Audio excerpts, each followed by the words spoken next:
The views expressed are solely those of the speaker and not necessarily those of Paltalk.com, AVM software, or its advertisers.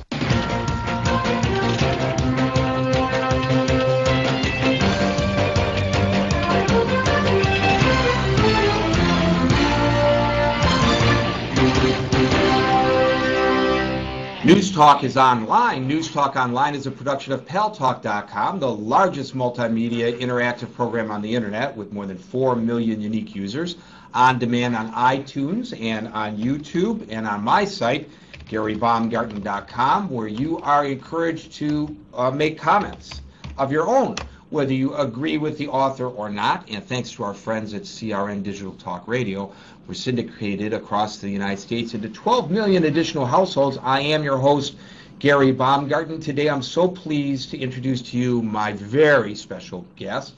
Her name is Macel Falwell. That's Reverend Jerry Falwell's widow. She has authored a book about their life together.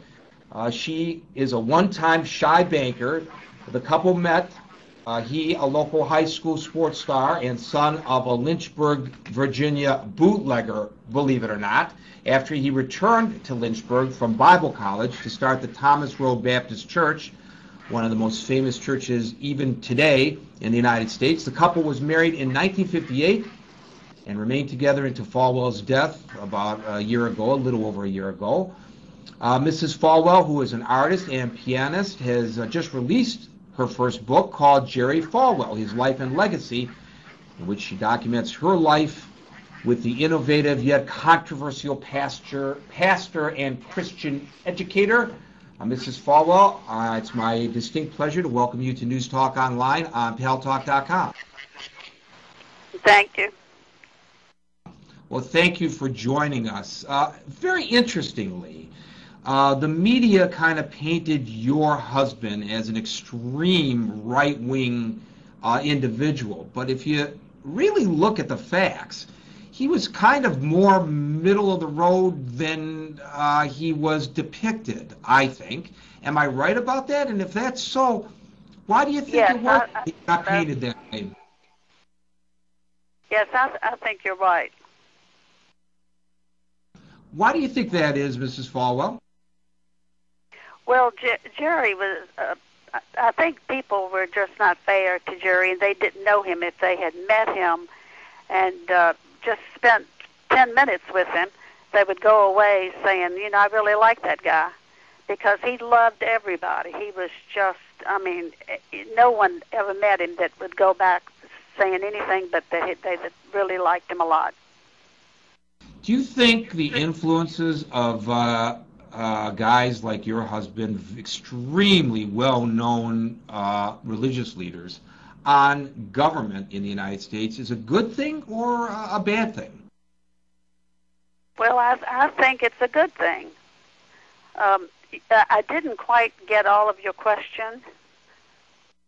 Yeah, Would well, you repeat it? I was just wondering if, the influence of religious leaders on a government. Tell me why you believe that's such a good thing, please. Well, I think that Jerry was very influential in the things he did and said, and I think he got a lot accomplished.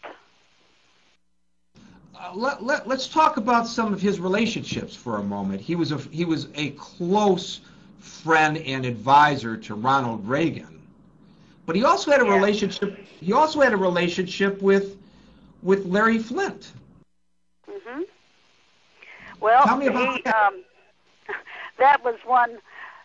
Jerry happened to be in his town one time, and he said, "I think I'll go in and meet, talk to Larry." And this was after Larry had sued Jerry, and Jerry, of course, lost the case about his mother.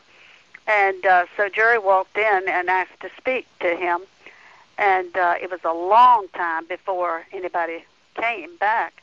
And then Larry came in, and he looked so shocked, to see Jerry. But they had a nice talk, and he sat there and talked to him. And something happened to Jerry's plane or something, and he didn't have a way back. And Larry found out about it, and he said, "Let me get my pilot, and we'll take you home." So he flew Jerry back to Lynchburg.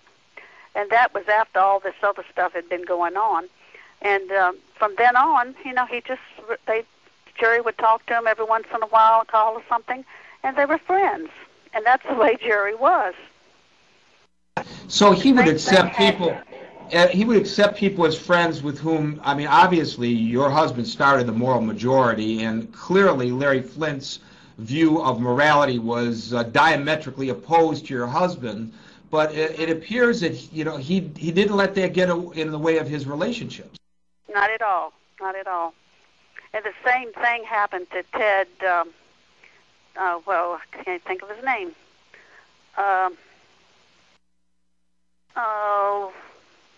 Kennedy, Ted Kennedy. The same thing happened there. Jerry invited him to speak at the college, and so he accepted him, and we had him over to our house for dinner before the speech. And I think he was very nervous. You could tell he was. He didn't know how he was going to be accepted. And so he spoke, and the kids there gave him a standing ovation. And I know he was shocked to death about that. And then he invited Jerry and me to his home for dinner one day. We had a nice time there. And from then on, they were friends. You write in the book that your husband, Jerry Falwell, was misunderstood with regard to his position on abortion. He was, of course, opposed to abortion as a conservative Christian minister. But on the other hand, he did allow for exceptions, and that didn't much come out. Yes. Do you want me to I'd say what the exceptions were? Or just... Absolutely, absolutely. Yeah. Well, I can't. I may not remember them all because. But anyway, he if some young girl was raped, he didn't feel that she should be punished, by having the baby, and that might be one thing. Or if the mother's life was in danger, and I think that's about the only two I remember right now. I haven't thought about them. Probably the most controversial thing I would suggest that your husband ever said was when he said the United States was attacked. I guess the words he used was vulnerable to the 9/11 attacks because of national sin. On the face of it, that sounds a little bit offensive to those of us here in New York City, and I'm sure to